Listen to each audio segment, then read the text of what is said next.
ये कहानी ममता की है। बचपन से ही घर में ये एहसास दिलाकर पाला गया कि औरतों को बोलने का हक नहीं है। अरे ममता, जरा जल्दी जल्दी हाथ चलाओ। रोज ऑफिस में देर पहुंचता हूँ तुम्हारे कारण। लेकिन आपका सारा खाना पैक और तैयार भी है। अरे जबान जितनी चलाती हो उतना अगर हाथ चलाती ना तो शायद घर को अच्छे से मैनेज कर पाती। क्या मतलब है? क्या नहीं मिला आपको? मोजे मोजे कौन देगा? ममता भागकर पति को मोजे देती है। वो हर किसी का ख्याल रखती, लेकिन उसके घर में रोज का रोना लगा रहता। अरे माँ, आज स्कूल में टीचर ने मुझे फीस के लिए डांटा। माँ, मुझे अच्छा नहीं लगता कि स्कूल में फीस के पैसों के लिए मुझे कोई भी बात सुनाए। अरे पर बेटा, ये तो पापा करते हैं ना, सारा ऑनलाइन। मुझे तो इसकी जानकारी भी नहीं है। हाँ हाँ, बना लो बच्चों के सामने मुझे बुरा। अरे करता तो मैं ही हूँ, माना, लेकिन मुझे कोई सपना थोड़ी ना आएगा कि बच्चों की फीस जमा करनी है। अरे बताओगी तो तुम ही ना। ममता की अब ये आदत में शुमार हो चुका था। वो हमेशा हर बात के लिए खुद को ही दोषी मानती। एक दिन वो पड़ोस की दोस्त से कहती है, समझ नहीं आता यार, मैं इतनी डम कैसे हो सकती हूँ। बात तो सही भी है ना। अब पति बेचारा नौकरी करे, पैसे कमाए, या फिर ये देखे कि बच्चों की फीस का वक्त है। क्या करूँ यार। पता नहीं, मेरे पति तो सारा काम खुद ही करते हैं। वो तो कहते हैं कि तुम थक जाती होगी, सारा दिन घर बाहर बच्चे। तो अच्छा, ऐसे भी पति होते हैं क्या? अरे क्या बात कर रही है? भाई साहब कभी तुझे किसी बात के लिए सुनाते नहीं? किसने कहा नहीं सुनाते? अरे ये पति चीज ही ऐसी होती है कि बिना पत्नी को सुनाए उन्हें चैन की नींद कहाँ आती है। तो तू भी परेशान रहती होगी कि कैसे, क्या, कब भूल गई।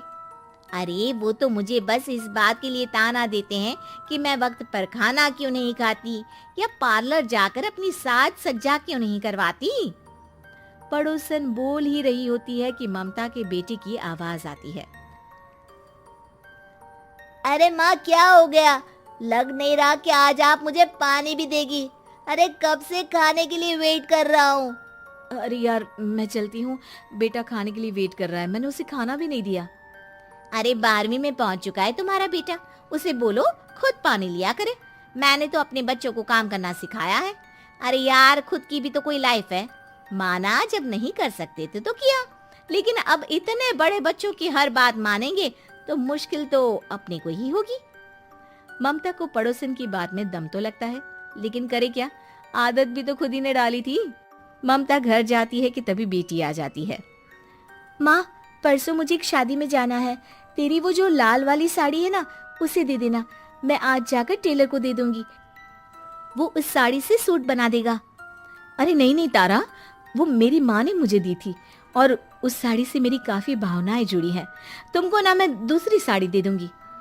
ओके, कोई बात नहीं, लेकिन आज दे ही देना पक्का। तारा माँ की साड़ी से सूट बनवाकर पार्टी में जाती है, लेकिन जब वो पार्टी से लौटती है, क्या है, मैं तो समझ ही नहीं पा रही हूँ। अरे जब वो साड़ी मांगी थी तो ये छल्ली सी साड़ी क्यों दे दी? मैं ही पागल थी जो इस साड़ी का सूट बनवा लिया मैंने। माँ, जानती भी हो कि कॉलेज में मेरी कितनी हंसी उड़ी। तभी वहां ममता का पति सुनील आ जाता है। अरे गवार औरत, जब बेटी साड़ी मांग रही थी तो दे देती ना। अरे पापा, इनके तो इमोशंस जुड़े थे उस साड़ी से। ममता इतने सब के बाद भी कुछ नहीं बोलती। मेरी बेटी की बेइज्जती हो गई। मैं बिल्कुल बर्दाश्त नहीं कर सकता ये। मैं नहीं चाहता कि मेरी बेटी से कोई भी ज्यादा सुंदर लगे पूरे कॉलेज में। जी, वो पढ़ने में तारा बिल्कुल अच्छी नहीं है, उसकी पढ़ाई पर आप ध्यान दीजिए ना। अच्छा, अब तुम मुझे बताओगी कि मुझे किस पर ध्यान देना और किस पर नहीं। रमेश जैसा ही ये वाक्य पूरा करता है, ममता की बेटी और पति उस पर जोर जोर से हंसते हैं। अरे ठीक है ना, पता ही नहीं चला कि कैसे वक्त इतना बीत गया। अरे कैसे पता चलेगा माँ, हम लोगों के पीछे जो तू बैताल की तरह चिपकी रहती थी, तुझे कैसे वक्त का पता चलता। ममता को पहले सास ससुर, फिर पति और बच्चों की तरफ से इस तरीके की बातें सुनकर उसका मन बहुत दुखी रहता था। एक दिन, सुनो ना, बहुत दिनों से कमर के नीचे बहुत दर्द रहता है। कल मैंने देखा तो एक फोड़ा था। अरे ममता, एक बार अपने पति से बात करो, वो तुम्हारा फोड़ा डॉक्टर को दिखा देंगे। अरे नहीं नहीं, वो तो गुस्सा हो जाएंगे। अरे क्यों गुस्सा हो जाएंगे? तुमको दर्द है? हाँ, लेकिन वो यही बोलेंगे कि ऑफिस जाऊं या फिर तुम्हें लेकर डॉक्टर के पास। तो बेटे से ही बात कर ले। अरे वो तो मैं कर लूं, लेकिन फोड़ा है ऐसी जगह कि उसे बताते मुझे शर्म आएगी। लेकिन कुछ ना कुछ तो करना जरूरी है ना। ऐसे कब तक फोड़े के दर्द से तड़पती रहेगी? अब तो सोच रही हूँ कि इनसे बात कर ही लूं, वरना दर्द के मारे कहीं मर ना जाऊं। लेकिन शाम को, ममता, क्या किया तुमने आज? खाने के डिब्बे में कैसा खाना दिया था? दाल खराब हो गई थी। कब की थी? दाल तो मैंने सुबह ही बनाई थी, खराब कैसे हो गई? अच्छा सुनिए ना, मुझे कहना है कि अरे गरम दाल बंद करोगी तो ऐसा ही होगा ना। बेइज्जती हो गई सबके सामने मेरी। ऑफिस वालों ने ऐसा मजाक उड़ाया कि क्या बोलूं।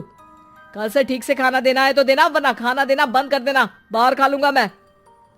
ममता, जो पति से अपनी परेशानी बताने वाली थी, वो अब ये सोचने लगती है कि कल से पति को खाने में क्या दे। अगले दिन ममता थकी थकी सी हालत में, आप लोगों के लिए नाश्ता बना दिया है, खाना बनाने की हिम्मत नहीं है आज तो।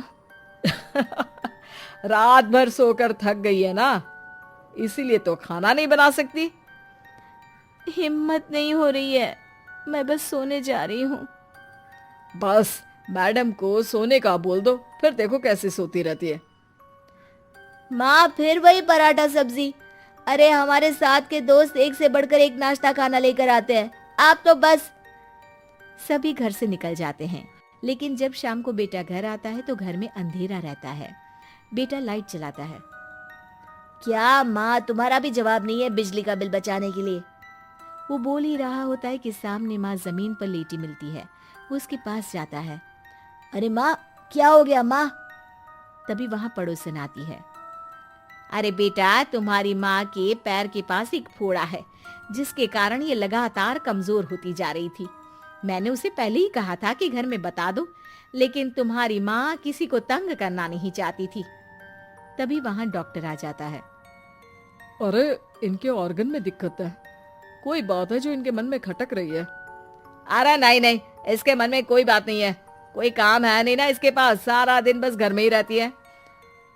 देखिए, मैं तो ये नहीं जानता, लेकिन हाँ, इनके मन में हमेशा कोई बात रह जाती होगी, इसीलिए उनकी ये हालत है। अगर आप समय से नहीं ले आते तो हो सकता था कि। अरे नहीं नहीं डॉक्टर साहब, हम पूरी कोशिश करेंगे कि वो ठीक हो जाए। हम लोगों ने अपनी ही परेशानी माँ के सामने रखी, लेकिन किसी ने माँ की दिक्कत को जानने की कोशिश तक नहीं की। हाँ, मैंने भी ममता को हमेशा घरेलू जरूरत से ज्यादा काम का नहीं सोचा था। ममता को होश आता है और वो खुद को अपने बेडरूम में देखती है। वो उठने की कोशिश करती है कि माँ, अब आप नहीं उठेंगी, हम लोग है ना, हम लोग आपको पूरी तरह से खुश रखने की कोशिश करेंगे।